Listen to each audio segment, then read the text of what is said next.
Coming up, I'll share with you my full review of this year's Very Merriest After Hours event at the Magic Kingdom and ask, is it worth the money?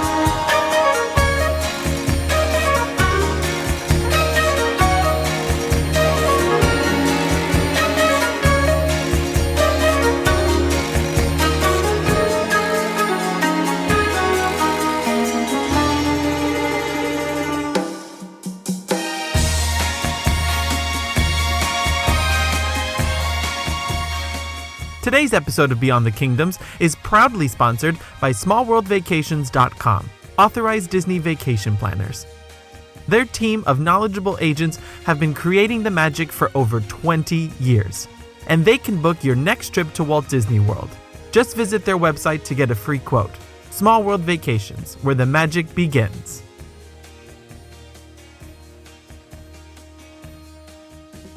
Hello my friends, it's David here from Beyond the Kingdoms and welcome to Holiday Events Week. I'm so excited. Today I'll be sharing with you my full review and thoughts on the new Disney Very Merriest After Hours event at the Magic Kingdom. Now this one's a little interesting because it pulls some elements from the previous Christmas party and some elements from Disney After Hours. Some of those things are good ideas, some of them are not so good ideas, but before I talk about any of that, let's kick things off with 5 fast facts.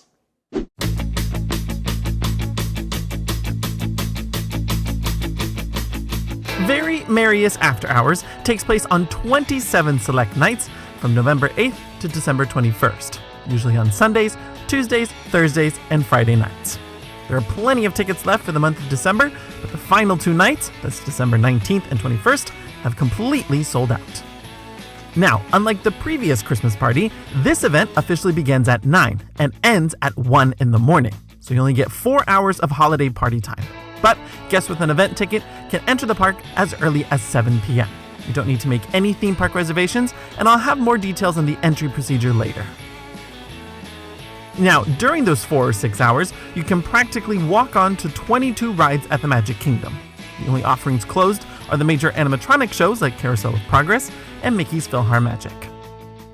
And in terms of entertainment, this event has 5 different holiday shows, 2 small-scale shows in Frontierland and Tomorrowland, and the return of 3 fan favorites, Minnie's wonderful Christmastime fireworks, the stage show in front of Cinderella Castle, and of course, the parade.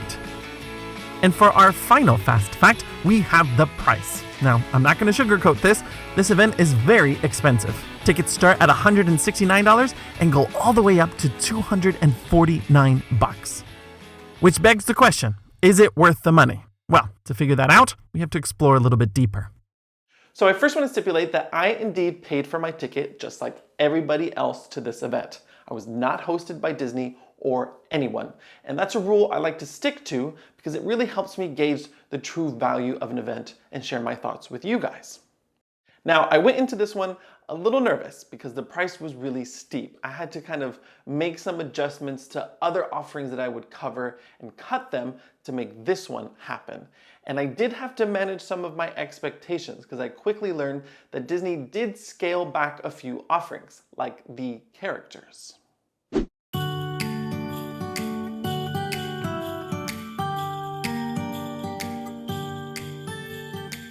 Traditional character meet and greets are still not in full swing across Walt Disney World. But there have been some small steps to normalcy creeping back in. At the time of this video, all guests can now visit Mickey at Town Square Theater again, in his 50th anniversary tuxedo.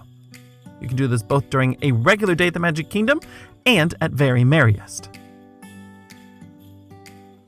Also available both during the day and the after hours event is Princess Fairy Tale Hall in Fantasyland.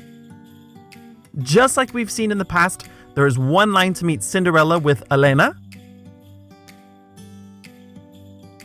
and a separate line to meet both Rapunzel and Tiana. I did this myself in that crossover time around 7 p.m. and only waited about 10 minutes to see all 4. But if you are attending Very Merriest, there are a few more character sightings that you can find throughout the park. During my visit, I spotted Piglet and Eeyore in front of Crystal Palace. Again, these are distance character sightings, so you can say hi and have a chat, but you still can't get too close. In this case, it's possible that these two will sometimes switch out with Pooh and Tigger throughout the night, so just keep that one in mind. In Adventureland, across Pirates of the Caribbean, you may catch Mr. Smee from Peter Pan, who will sometimes be joined by Captain Hook. A few steps away from that, and on the balcony outside Country Bear Jamboree, you will find some characters from the classic show in Frontierland.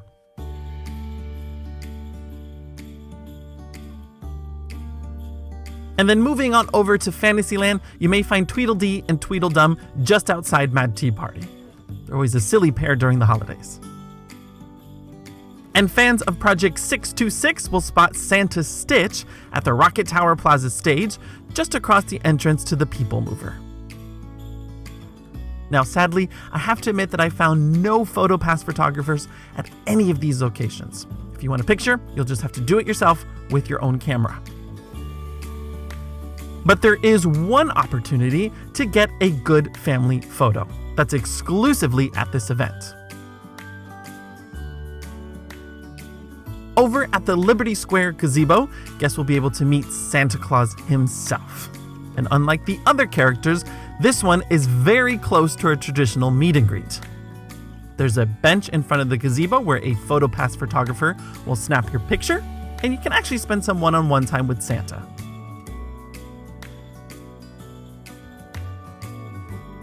Now, unlike the other character sightings, you may find an actual line for this one, but it does move very fast. I lined up around 8:30 just to be safe, and there were only about 8 families in front of me. He started meeting guests at 9, and I was done by 9:17. It is unfortunate that we're still in a place where traditional meet and greets are not fully back at Walt Disney World, but in a small way, these distance sightings are kind of nice. Aside from Santa, there'll never be a line to see a character, and I actually feel you get to spend more time with them this way. At previous parties, seeing characters was a bit of a nightmare, and you had to line up very early for the popular ones, so I kind of like this change up a bit. Now, another big change from the previous Christmas party is the food. Since this party starts very late into the night, there aren't too many food locations open during the event. In fact, all of the major quick service locations are closed. So one big tip I can give you if you're attending is to have a really good dinner before you get to the Magic Kingdom, or eat inside the park in that crossover time between 7 and 9. But the good news is that you get several snacks and beverages included in your ticket. Cookie stations have returned to this event, and they are in 4 different locations this year. That's Pecos Bill in Frontierland, Columbia Harbor House in Liberty Square, Pinocchio Village House back in Fantasyland, and of course, Cosmic Rays in the heart of Tomorrowland. At these locations, guests can pick up as many Snickerdoodle cookies as they want, as well as hot chocolate. For the record, they are individually wrapped, and this year supplied by Cheryl's Cookies. It kind of sucks that you don't get a range of different flavors, but I have to admit that these were very delicious. If anyone in your group has an allergy, you can request alternative items at all 4 locations, such as Lucy's Cinnamon Thin Cookies, Weather's Sugar-Free Caramels, and Home Freeze Chocolate Chip Cookies.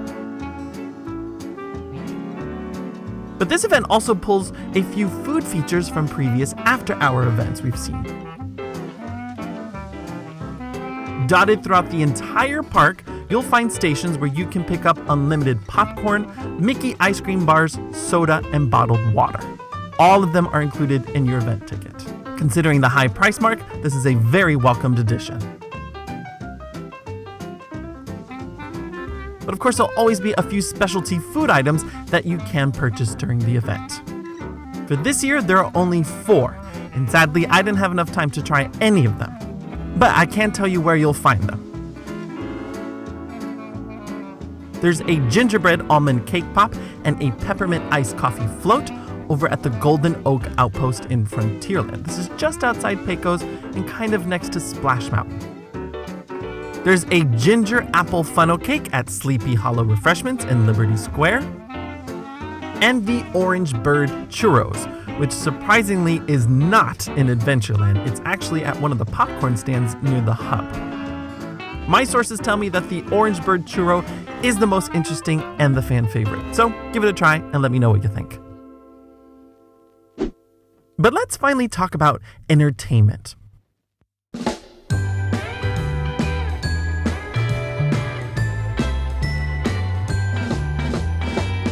Earlier this year, Disney debuted the After Hours Boo Bash instead of the traditional Halloween party.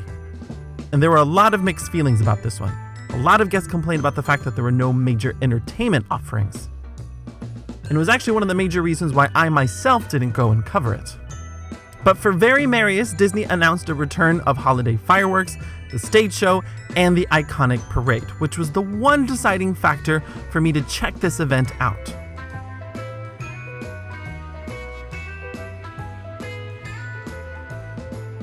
But let's first cover the smaller shows.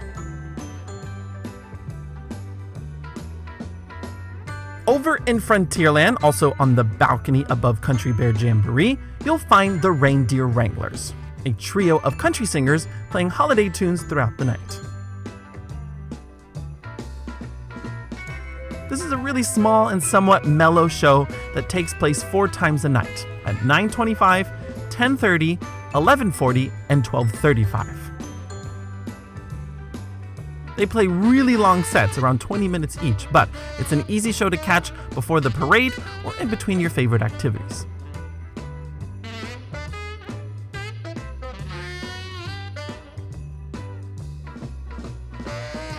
Now, completely across the park and back in Tomorrowland, we have the return of Club Tinsel, which this year is outside on the Rocket Tower Plaza stage. I think this was a great adjustment. In the past, you may recall that Cosmic Rays was home to the dance party, but it also served as a cookie station, and it was open for guests ordering full meals. It was absolute mayhem. I hated it in there. But now, the party is outside, and I think it is a fantastic adjustment. And it runs all night from 9 p.m. to 1.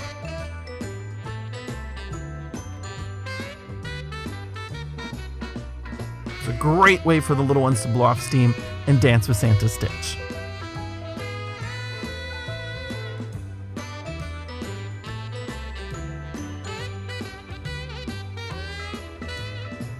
And then we get the big 3 entertainment offerings, which is where things get a little bit interesting this year. Minnie's wonderful Christmastime fireworks, as usual, takes place 1 time during the event at 11:15 p.m. It features a collection of holiday songs hosted by Minnie Mouse, and fireworks light up the sky above Cinderella Castle. I know some fans prefer other firework displays at Magic Kingdom, but I actually personally love this show. It always gets me in the spirit. Also at Cinderella Castle, we have the Holiday Stage Show, which this year is called Mickey and Minnie's Very Merry Memories.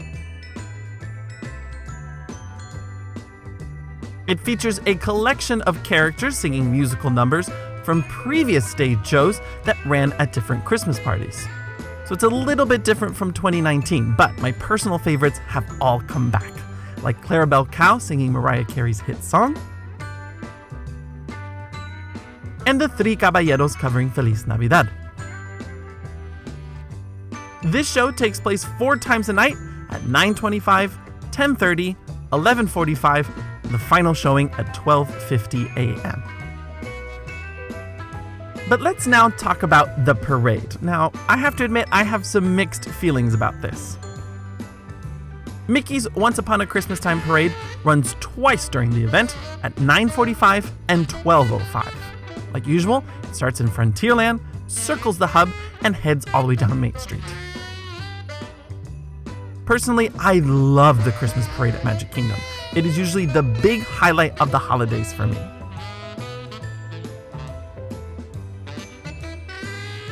While I was so excited to see the wooden toy soldiers march down Main Street again, I couldn't help but notice the significant number of performers cut from the parade. While only one float was removed from the lineup this year, dozens of dancers and performers did not appear in this year's performance.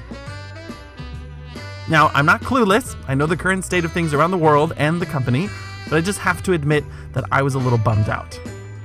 Here's to hoping that the parade comes back in full glory next year.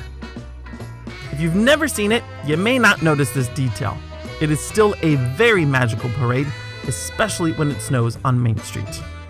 But my hardcore fans will definitely notice the difference.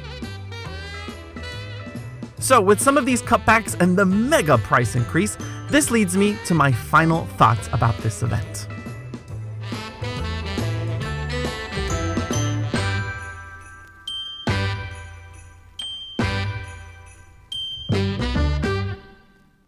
Very Merriest is definitely not for everyone.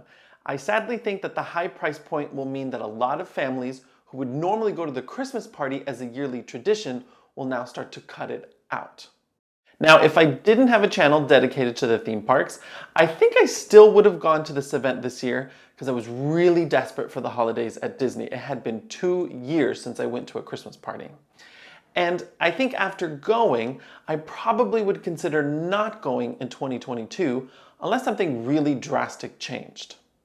Now on the flip side of that, I think if you do have the money to burn, this is still a good alternative over going to Disney the actual week of Christmas, because that high price point and selling less tickets has really thinned out the crowd. So if you're a couple without children and you're just going to kind of swing in maybe earlier in November or earlier in December for a quick weekend getaway at Disney, you can definitely make this work. But I think you really have to love the holidays for this one. If you're going on this event just to take advantage of small crowds and go as many rides as possible, I would wait and see if Disney does a regular after hours event, maybe in the spring and the summer without these festive entertainment offerings, and hopefully at a cheaper price. Now, if you're still going to go to this event this year, allow me to wrap up today's video with a few tips to make sure you best enjoy the event.